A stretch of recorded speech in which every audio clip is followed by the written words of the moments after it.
Hello everyone! I'm going to tell you one of my favorite things that I love to do is stirring up trouble, even if it's 100% unintentional.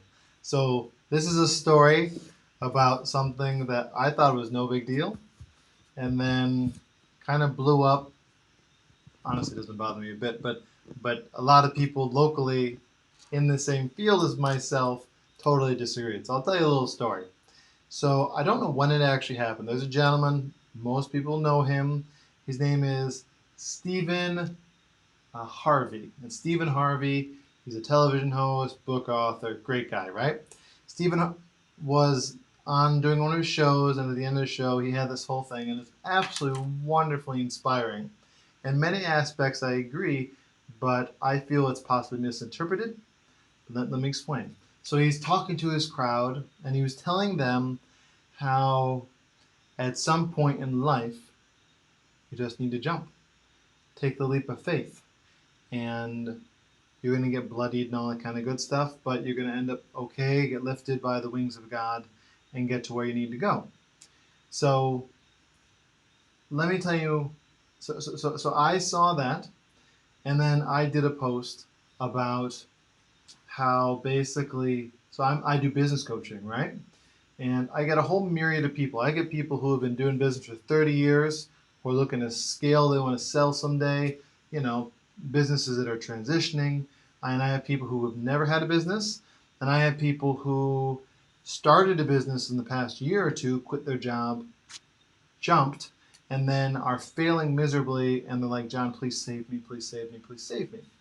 So the reason I bring this up is most of the interpretation, because this was a very popular, it's one of those posts that got viral, right? And I just told people that I end up spending a fair 20% of my time trying to help people, and I have stopped for the most part, trying to help people who have jumped without a parachute of some sort. And let me tell you what I mean. So many people have this wonderful idea that they want to make a business. I love the idea. If you met John, I am the worst employee you could imagine. The worst employee. I'm not a good employee. You never want to be John's boss. John has a mind of his own. John loves to make his own decisions. I mean, maybe I could lead a team and I had a strong level of autonomy under a certain guideline. I can do that. But I don't like not being, I enjoy being top dog when it comes to decisions. I genuinely do. And when I'm told what to do, it's hard. It takes a lot for me, okay? And the reason I bring this up is I applaud people who don't want to be told what to do every day, or feel they can do a better job than the person, the company they're working for now, or are just sick and tired of this or this or this. I get it all, right? The problem is, if you jump too soon, before the business actually makes money, you fail. And why that is so awful is when you fail, one, you often never want to try again. Two, it also teaches people around you that starting a business is like the hardest thing ever and everyone's bound to fail. And trust me, most businesses do not succeed. That's just because it's just ideas to try out. Doesn't mean you have to do it so it's this huge investment and you quit your job and all this kind of good stuff. So before you jump, one simple thing, not necessarily before you jump, long before this, you need to have a steady income. You need to have a job. You need to have something that's going to support you. Why? Because if you're willing to risk it all, your house over your head, your the mortgage, the rent, the car in your driveway, the clothing on your body, the food in your belly. Let's say you're married, your husband, your wife, their well-being and the stress of the marriage. Most marriages break up because of financial stress. So why should you intentionally cause that? Because you have a new idea. And I'm not saying again that you shouldn't go for your passion, shouldn't go for your idea. Hear me out. All I'm saying is before you make the leap of faith, the parachute is the job. The parachute allows you to survive. And I have a whole methodology and suggestion for how I think you should transition from job to taking that final leap. And I think there's a smart way of doing it. And I know a lot of examples of very successful entrepreneurs, names which you know, who have done this methodology. It wasn't my idea, but I have instituted with several people and they've done so much better. So people come to me and like, John, I took a leap of faith in dying here. I'm like, get a job tomorrow. Call me when you can afford my coaching so we can take the time and make your business so it actually works. So if you're the person who has said, I'm going to take the leap and you're dying, get yourself a job. Don't let the struggle, the feeling of fight or flight, the feeling of survival destroy your decision-making ability. You ever notice when you go for a walk how wonderful the decisions are? You go on vacation, whatever you do, and a lot of struggling entrepreneurs can't go on vacation because they're struggling. But the point is, when you're able to relax, your brain is chill.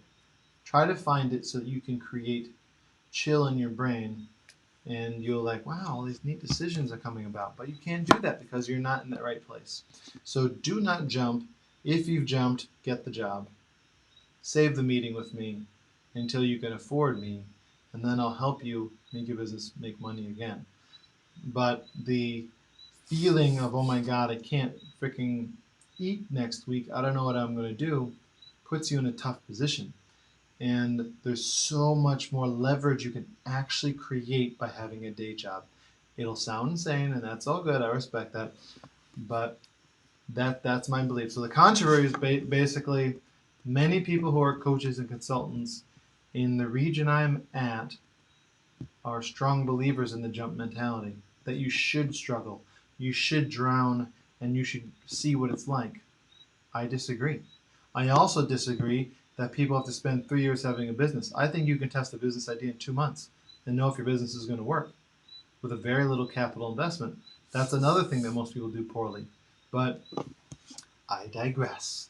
Anyway, that being said, if you want to actually let me take you through the step by step of how I take people or how I suggest people go and these other people have gone through from I'm working to I'm taking that leap of faith.